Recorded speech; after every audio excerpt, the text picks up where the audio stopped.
ایک باپ کی سسکیاں، رات کی تاریکی میں بدلتے ہوئے میڈیکل بورڈ کا معمہ اور انصاف کی تلاش میں بھٹکتی ہوئی ایک بے بس روح کی دردناک کہانی، ساتھ ہی آئی جی سندھ کے دعووں کے درمیان ایک دردناک سچ۔ ہارڈ ورکنگ بچہ تھا، بہت آنیسٹ بچہ تھا، کسی ایپ میں نہیں تھا۔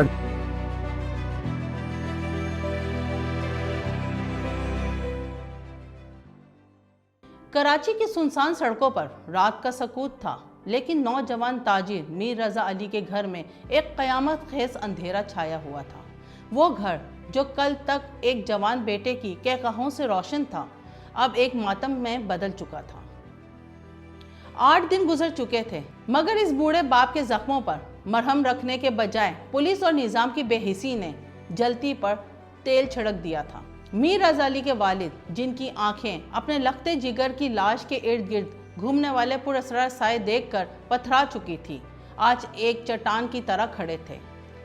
ان کی زبان پر صرف ایک ہی سوال تھا، میرے بیٹے کے قاتلوں کو بچانے کا یہ کھیل کب تک کھیلا جائے گا؟ جس طریقے سے میرے بچے کو مارا گیا ہے، کو شہید کیا گیا ہے، ان لوگوں کا پتہ لگایا جائے۔ بچے کا موبائل کہاں ہے؟ جب عدالت کے حکم پر میر رضا علی کی قبر کشائی کے لیے تیاری کی جا رہی تھی، حکام نے چھپ کر بغیر کسی قانونی جواز کے میڈیکل بورڈ کو تبدیل کر ڈالا۔ یہ وہ لمحہ تھا جب باپ کا دل بیٹھ گیا۔ جبران ناصر، جو کہ ان کے وکیل تھے، جو اس اندھیرے میں روشنی کی کرن بن کر کھڑے ہوئے تھے، مجمع میں ایک سوال اٹھایا کہ ڈائریکٹر جنرل ہیلتھ حیدرآباد کا اس کیس سے کیا تعلق ہے؟ رات کے وقت بورڈ بدلنے کی جلدی کیوں کی تھی؟ 8 دن گزر گئے، مگر تفتیشی افسر نے مدعی مقدمہ یعنی اس بدقسمت باپ کا بیان تک ریکارڈ کرنے کی زحمت گوارا نہیں کی تھی۔ پولیس کے نزدیک شاید ایک جوان بیٹے کی موت کی کوئی قیمت نہیں تھی۔ پولیس سرجن ڈاکٹر سمیہ ہیں، کراچی پولیس سرجن۔ سیکشن 16 کہتا ہے کہ پولیس سرجن کانسٹیٹیوٹ کرے گا اسپیشل میڈیکل بورڈ۔ اور تو اور معمہ اس وقت مزید گہرا ہو گیا جب پورے 8 دن تک غائب رہنے والا گولی کا خول اچانک نمودار ہو گیا۔ یہ قانون کی آنکھوں میں دھول جھونکنے کی ناکام کوشش نہیں تھی؟ دوسری طرف پولیس سرجن ڈاکٹر سمیہ سعید کا خط اس نظام کے منہ پر ایک زوردار تماچا تھا، جس نے ڈاکٹر اسامہ شیخ کی تیار کردہ پوسٹ مارٹم رپورٹ کی دھجیاں اڑا دی تھی۔ رپورٹ میں نہ تو لاش کے ایکس رے تھے، نہ گولی کے بارود کے ذرات کا کیمیائی تجزیہ، اور نہ ہی فرانسک اصولوں کے مطابق تصاویر۔ سب سے ہولناک انکشاف یہ تھا کہ گولی کے داخل ہونے کا زخم نکلنے والے زخم سے بڑا درج کیا گیا تھا۔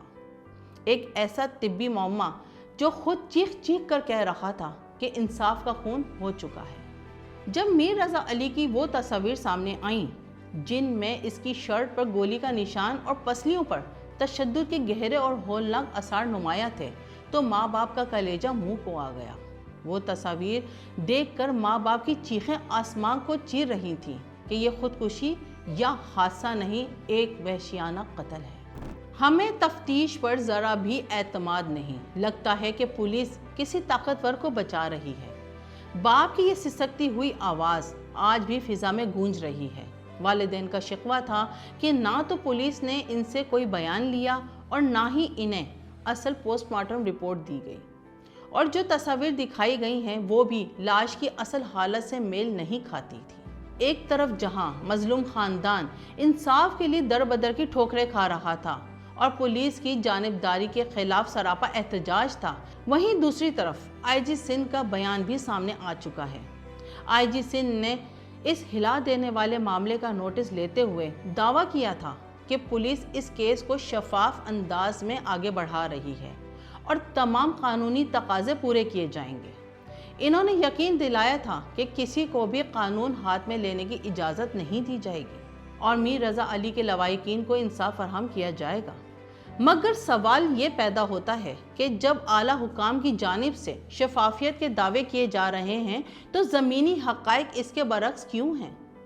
8 دن گزر جانے کے باوجود مدعی کا بیان درج نہ ہونا، رات کے اندھیرے میں میڈیکل رپورٹ کی تبدیلی اور غائب رہنے والی گولی کا خول اچانک برآمد ہونا آئی جی سندھ کے ان دعووں پر ایک بڑا سوالیہ نشان کھڑا کرتا ہے۔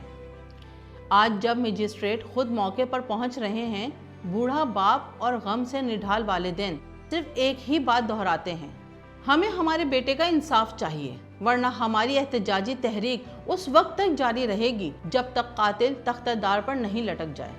میر رضا علی کی روح آج بھی قبر کے اندھیرے سے اپنے والدین کی طرف دیکھ رہی ہے، اس امید پر کہ شاید بے حس دنیا اور کالی وردی والے اسے انصاف دلوا دیں۔